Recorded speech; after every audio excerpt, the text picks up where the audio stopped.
Bismillahirrahmanirrahim. Assalamualaikum warahmatullahi wabarakatuh. Jika konten ini bermanfaat, jangan lupa klik like sebagai bentuk dukungan dakwah. Silahkan subscribe agar tidak ketinggalan kajian-kajian Islami berikutnya, dan tuliskan komentarmu untuk berbagi ilmu dan kebaikan. Semoga menjadi amal jariah untuk kita semua.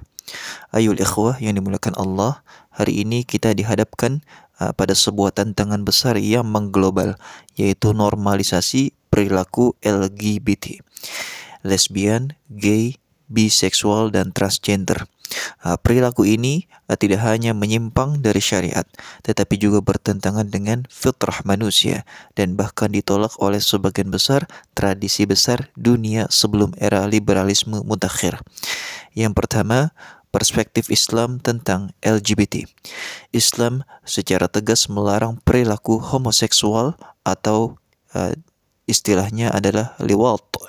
Di dalam Al-Quran, perbuatan ini digambarkan sebagai kejahatan kaum Nabi Lut.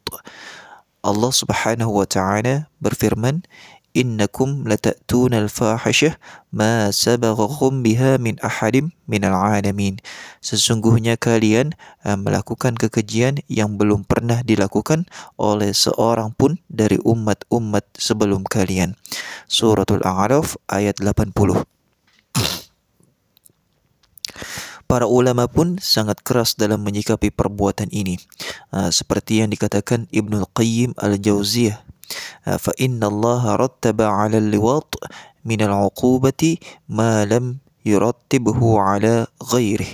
Allah Subhanahu wa Ta'ala menetapkan hukum atas liwat yang tidak diberikan pada perbuatan keji lain. Imam Syafi'i menegaskan, "Man fa'ala fi'la qaumi Lut faqtuluh." Barang siapa yang melakukan perbuatan kaum Lut, maka bunuhlah ia.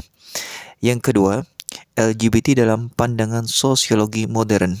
Dari sisi sosiologi, fenomena LGBT bukan hanya soal takdir atau bakat sejak lahir, tapi sangat dipengaruhi oleh yang pertama, lingkungan sosial dan media, trauma masa kecil dan kekerasan, disfungsi keluarga dan krisis identitas gender, subkultur menyimpang, dan labeling sosial. Ayol ikhwah, sosiolog seperti Peter Berger menyebut bahwa identitas seksual adalah konstruksi sosial. Howard Becker menegaskan bahwa perilaku menyimpang sering lahir dari proses labeling sejak dini. Ayol ikhwah, selanjutnya LGBT adalah fenomena global dan legalisasi internasional. Saat ini lebih dari 35 negara telah melegalkan pernikahan sesama jenis. Di antaranya Amerika Serikat pada tahun 2015, Belanda pada tahun 2001, Taiwan pada tahun 2019, Thailand pada tahun 2025. Ini menunjukkan adanya tekanan global untuk tekanan global yang sangat kuat untuk mendukung LGBT. Sayangnya nilai ini seringkali dipaksakan pada negara-negara muslim melalui media, diplomasi, dan lembaga donor internasional. Yang keempat, apa dampak LGBT bagi individu dan masyarakat?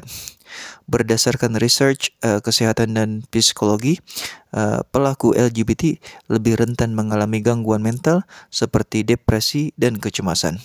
Mereka mengalami krisis identitas dan sering mengalami konflik sosial dengan keluarga dan juga lingkungan. Dan di dalam jangka panjang, LGBT berpotensi melemahkan lembaga keluarga dan struktur sosial. Lantas, bagaimana solusinya di dalam rangka pencegahan LGBT secara komprehensif? Yang pertama adalah dengan pendidikan agama sejak dini. Ajarkan fitrah gender, kisah Nabi Lut, dan konsep keluarga Islami. Tanamkan rasa bangga terhadap identitas sebagai laki-laki atau perempuan. Yang kedua adalah keluarga sebagai basis utama. Ayah dan ibu harus hadir dan seimbang. Hindari kekerasan, berikan kasih sayang dan teladan. Yang selanjutnya adalah komunikasi terbuka tentang seksualitas secara sehat.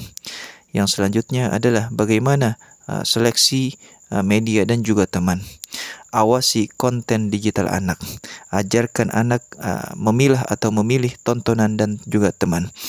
aktifkan mereka dalam kegiatan sosial dan dakwah. Ayol ikhwah, lantas bagaimana pendampingan secara psikologisnya? Bila ada kecenderungan LGBT, maka bimbing secara halus dan konsultasikan ke pakar muslim yang amanah. Selanjutnya, bagaimana dakwah dan regulasi negara? Perkuat pendidikan moral di sekolah. Selanjutnya, tolak tekanan legalisasi LGBT atas nama HAM. Dorong pemerintah mengatur media dan budaya publik sesuai fitrah. Dan sebagai penutup, ayol ikhwah, LGBT bukanlah sekedar isu pribadi, tapi persoalan peradaban dan masa depan generasi. Kita butuh gerakan kolektif berbasis iman, ilmu, dan cinta untuk melindungi keluarga, masyarakat, dan bangsa dari penyimpangan ini. Qad aflaha man zakkaha wa qad khaba man dassaha. Sesungguhnya beruntunglah orang yang menyucikan jiwanya dan sungguh merugi orang yang mengotorinya. Surah Asy-Syams ayat 9-10. Semoga kita termasuk orang-orang yang menjaga fitrah, melindungi generasi, dan mendapatkan ridha dari Allah Subhanahu wa taala. Wassalamualaikum warahmatullahi wabarakatuh.